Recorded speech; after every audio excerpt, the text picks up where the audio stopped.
శ్రీమాత్రాయ నమః. మనం ఈరోజు ప్రతి ఒక్కరు అడుగుతుంటారు ఏంటంటే, నాకు లక్కీ కలర్ ఏమిటండి, లక్కీ కలర్ ఏమిటి అంటే, అది మీ పర్సనల్ చార్ట్ బట్టి ఉంటుంది యాక్చువల్గా. కాకపోతే జనరల్గా ఉంటుంది కదా అని అడుగుతుంటారు. ఆ విషయం నేను మీకు చెప్తున్నాను ఈరోజు. లక్కీ కలరు ఏ క్షేత్రానికి వెళ్తే మీకు మంచిది. అదేవిధంగా మరొక విషయం ఏంటంటే, సర్వసాధారణంగా ఇక్కడ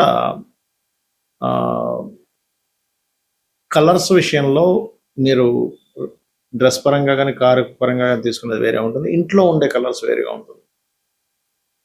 ఇది మెయిన్గా చూసుకోవాలి. అలాగే నెంబర్స్ కూడా అంతే.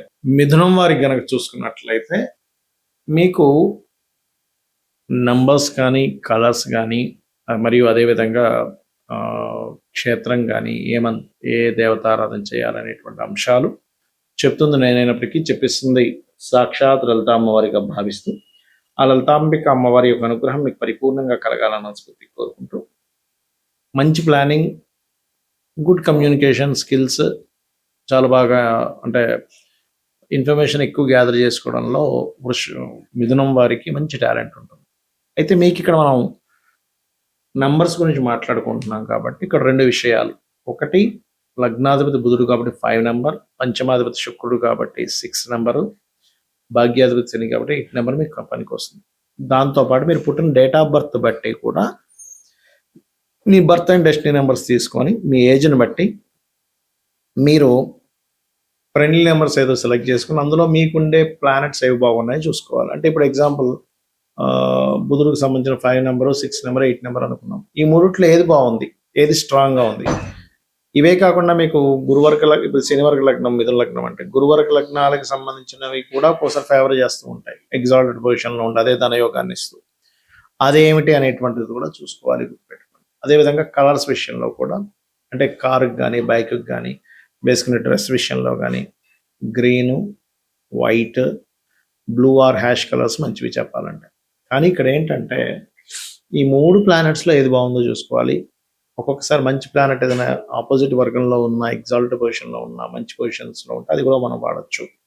ఇక క్షేత్ర సంబంధించినవి చూసుకున్నట్లయితే మీరు ఎక్కువగా కాళికా అమ్మవారు లేదా కాలభైరవుడి యొక్క ఆరాధన చేసుకోవడం, కాలభైరవుడి యొక్క క్షేత్రాలకు వెళ్ళడం ఎక్కువగా చేస్తూ ఉండాలి. ఇది కనుక మీరు ఎంత చేస్తూ ఉంటే అంత బాగుంటుంది, గుర్తుపెట్టుకోండి. అదేవిధంగా మీరు ఎక్కువగా శ్రీమాత్రే నమః అనే మంత్ర సాధన, ఎంత శ్రీమాత్రే నమః లలితా సహస్రనామాలు, ఇప్పుడు కాళికా టెంపుల్స్కి వెళ్ళి అక్కడ లలితా క్షేత్రాలకు వెళ్ళినట్లయితే ఖచ్చితంగా బాగుంటుంది, గుర్తుపెట్టుకోండి. ఈ కలర్స్ విషయంలో కానివ్వండి, ఈ యొక్క నెంబర్స్ విషయంలో కానివ్వండి, ముందు మనం నెంబర్స్ విషయం చూసుకుంటే ఒక క్లారిటీ ఏంటంటే, ఒక్కొక్కసారి ప్రతి జాతకంలోని కూడా మనం లగ్న పంచమ భాగ్యాధిపతులు శుభంగా ఉండాలని రూల్ లేదు. ప్రతిసారి అంటే అందరి జాతకాల్లో బాగుండాలని రూల్ లేదు. లగ్న పంచమ భాగ్యాధిపతులు కూడా పాడవుతుంటారు. అప్పుడు మనం ఏం చేయాలంటే డేట్ ఆఫ్ బర్త్ తీసుకొని దాన్ని 2గా విభజించాలంటే బర్త్ నెంబర్, డెస్టినీ నెంబర్. మీరు ఉదాహరణకి 1లో పుట్టారు, 30 ఇయర్స్ లోపలైతే 1కు ఉన్నటువంటి నెంబర్ ఏదైతే ఉందో దానికి ఇచ్చే ఫ్రెండ్లీ నెంబర్స్ లక్కీ నెంబర్స్గా తీసుకోవచ్చు.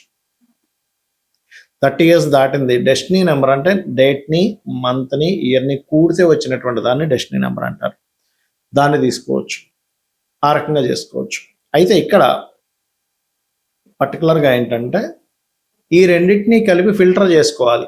అంటే ఏ గ్రహం బాగుంది, సరే ఇక్కడ నెంబర్ పరంగా ఇప్పుడు 1 నుంచి తీసుకున్నాం. 1కి ఎవరు ఫ్రెండ్స్ అంటే 1కి 1, 2, 3, అదేవిధంగా 5 నెంబర్ లక్కీ నెంబర్ అంటాము. అండ్ అదేవిధంగా 9 నెంబర్ లక్కీ అని చెప్తుంటాం కదా, 7 నెంబర్ లక్కీ అని చెప్తుంటాం. అయితే ఈ వీటిల్లో ఏది బెస్ట్ అట్లా చూసుకోవాలి ప్రతి నెంబర్కి కూడా. అంటే ఏ గ్రహం బాగుంది ఆస్ట్రోన్యూమరాలజికల్ పరంగా, ఈ 1 నెంబర్లో పుడితే ఏ నెంబర్ బాగుంది, 2 నెంబర్ పుడితే ఏది బాగుంది, అందులో ఆ గ్రహం ఏది బాగుందో ఫిల్టర్ చేసుకోవాలి. అది మీరు అకౌంట్ నెంబర్లకు కానీ ఫోన్ నెంబర్స్కి కానీ వాడవచ్చు. అయితే ఈ ఫోన్ నెంబర్ విషయంలో కూడా రైజింగ్ నెంబర్ ఉండడం చాలా మంచిది, గుర్తుపెట్టుకోండి. కార్ నెంబర్ కానీ ఫోన్ నెంబర్స్ కానీ. సమ్ టైమ్స్ మీరు అబ్జర్వ్ చేస్తే కనుక ఈ కార్ కలర్స్ విషయంలో కూడా ఇందాక మనం చెప్పుకున్న మేష లగ్నానికి అయితే కుజుడు శుభుడు రెడ్ తీసుకోవచ్చు, లేదా ఆరెంజ్ తీసుకోవచ్చు, లేదా వృషభ లగ్నానికి అయితే శుక్రుడు శుభుడు అవుతాడు, అదేవిధంగా బుధుడు శుభుడు అవుతాడు, అండ్ శని శుభుడు అవుతాడు. అయితే ఇక్కడ ఏంటి, ఇప్పుడు వృషభ లగ్నానికే తీసుకుందాం. శని శుభుడు, బికాస్ ఆఫ్ భాగ్య అండ్ దశమాధిపతి. ఒక రకంగా కొంత బాధకుడు కూడా అవుతాడు, కానీ శుభుడు కూడా అవుతాడు. మరి ఇలా అయినప్పుడు బ్లూ కలర్ వాడొచ్చా అంటే, శని గనక మీకు బాగుంటే వాడొచ్చండి. శని పాడైపోయాడు మీ పర్సనల్ చార్ట్లో, అంటే పాపకత్తెరలో పడ్డాడు, పాపగ్రహాల మధ్యన పడ్డాడు, అప్పుడు మీరు యూజ్ చేయకూడదు ఆ కలర్ని. కలర్స్ ఒక లెక్క అయితే, బ్రాండ్ కూడా చాలా ముఖ్యం. ఇక్కడ ఏదైనా కారు కానీ వాహనం కానీ తీసుకునేప్పుడు మీ పేరులో ఉండే మొదలక్షరాన్ని తీసుకొని ఆ బ్రాండ్లో ఉండే మొదలక్షరాన్ని క్యాలిక్యులేట్ చేస్తే అది మీకు పక్కగా కలిసి వస్తుంది కూడా, గుర్తుపెట్టుకోండి. ఇక ఈ క్షేత్ర సంబంధించినటువంటి విషయాల్లో కూడా అసలు క్షేత్రానికి వెళ్ళొచ్చు అని చెప్తున్నారు. అసలు క్షేత్రానికి వెళ్ళి ఏం చేయాలి అక్కడ అనే విషయం కనుక చూసుకున్నట్లయితే, ఇక్కడ మీకు ఏ క్షేత్రం వచ్చినా, ఉదాహరణకి నరసింహస్వామి క్షేత్రం వచ్చింది, లేదా సుబ్రహ్మణ్య స్వామి క్షేత్రం వచ్చింది, లేదా సూర్యాలయం వచ్చింది, లేదా వెంకటేశ్వర స్వామి ఆలయానికి క్షేత్రానికి వెళ్ళాలని వచ్చింది. మీరు అక్కడికి వెళ్ళి మీ యొక్క కర్మ తగ్గడానికి 3 రాత్రులు నిద్ర చేయండి. అక్కడ 3 రాత్రులు. కాశీ లాంటి క్షేత్రానికి వెళ్తే 7 రాత్రులు చేయాలి, 9 రాత్రులు చేయాలని చెప్తూ ఉంటారు. ఇంకా మంచిదన్నమాట. చేసి ఆ 3 రోజులు కూడా మీరు బ్రహ్మచర్యం పాటించాలి, గుర్తుపెట్టుకోండి. ఆ 3 రోజులు కూడా అనుక్షణం ఇంకా మీకు ఇంకా వేరే పని పెట్టుకోకూడదు. అక్కడికి వెళ్ళి మళ్ళీ మనం లౌకిక సంబంధించినటువంటి ఇక్కడ బిజినెస్లు ఏంటి, ఇక్కడ పరిస్థితి ఏమిటి, ఇక్కడ ఎవరు ఏం చేస్తున్నారని అక్కడ నుంచి మళ్ళీ ఇక్కడ సంబంధించిన లౌకిక సంబంధించిన విషయాలు మాట్లాడుకుంటూ ఉంటే మీరు క్షేత్రానికి వెళ్ళి వేస్ట్.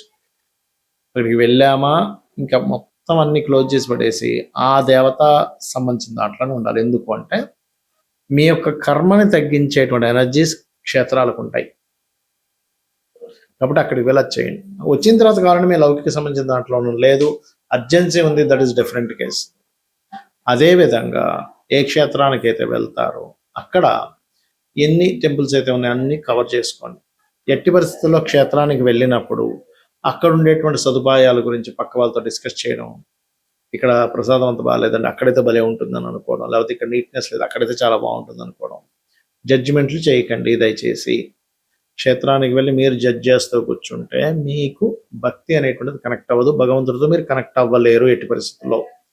కాబట్టి ఇలాంటి మిస్టేక్స్ అస్సలు చేయకండి. ఎందుకంటే చాలా మంది అంటుంటారు, ఏమంటే మేము కాశీకి వెళ్ళాము, కంచికామాక్షి వెళ్ళాము, తిరుపతికి వెళ్ళాము, ఏంటో మాకు పనులు అవ్వట్లేదు. వెళ్తారు కానీ అక్కడ జడ్జి చేస్తూ ఉంటారు, లైన్లో నిలబడ్డారు, ఎంతో చాలా చూడట్లేదా.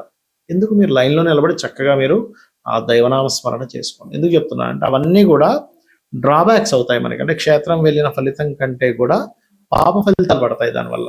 అందుకని జడ్జిమెంట్స్ చేయకండి క్షేత్రానికి వెళ్ళి. అది వాళ్ళు చూసుకునే వాళ్ళు సరిగా చూసుకోకపోతే వాళ్ళకి వస్తుంది పాపం, ఎవరైతే అధికారం ఉన్నారో వాళ్ళకి. ఇది మెయిన్గా.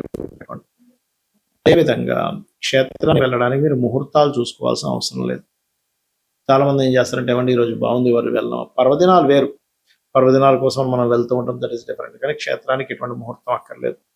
కొన్ని క్షేత్రాల్లో అయితే అక్కడ ఎటువంటి నియమ నిబంధనలు కొన్ని, అంటే ఇప్పుడు అక్కడికి వెళ్ళి ఏదో అభిషేకం చేస్తున్నాం, అయ్యో నేను సరిగ్గా మంత్రం చదవలేకపోయాను, ఇక్కడ సరిగ్గా ఈ పూజ సరిగ్గా చేయించలేదు, ఈ హోమం అక్కర్లేదు. క్షేత్ర మహిమ అంటేనే మీరు ఎలా చేసినా మనసు పెట్టి చేశారంటే కనెక్ట్ అయిపోతుంది. క్షేత్ర మహిమ అంటారు దాన్ని. కొంతమంది అక్కడికి వెళ్ళి అభిషేకాలు హోమాలు చేయించుకుంటూ ఉంటారు. అక్కడికి వెళ్ళినప్పుడు ఏమవుతుందంటే అక్కడ చేసేటువంటి విధానం ఎలాగైనా కానీ, మనం కొన్నిసార్లు నార్త్ సైడ్ ఉండే టెంపుల్స్కి వెళ్తుంటాం, కామాఖ్య కానీ కొన్ని ఉన్నాయి, తారాపీఠ్ ఇట్లాంటివి. వెళ్ళినప్పుడు అక్కడ ఏంటంటే వాళ్ళు ఏదో మంగళం మంగళం మంగళం ఏదో చేస్తారు. ఏమిట్రా ఏంటి అసలు సరిగ్గా, అసలు మనం మొత్తం కాన్సెప్ట్ స్టార్ట్ చేయడమే అరగంట సేపు ఉంటుంది దాని ప్రాసెస్. దాని తర్వాత అసలు పూజ ఒక 2-3 గంటలు ఉంటుంది, మంత్రం అంతా కూడా. ఇక్కడ ఏంటి 10 నిమిషాల్లో అయిపోయింది ఏంటి అనిపిస్తూ ఉంటుంది. అసలు వీళ్ళు చేశారో లేదో సరిగ్గా, మనకి ఫలితం వస్తుందో లేదో అని భయపడుతూ ఉంటాయి. ఏమీ భయపడకండి.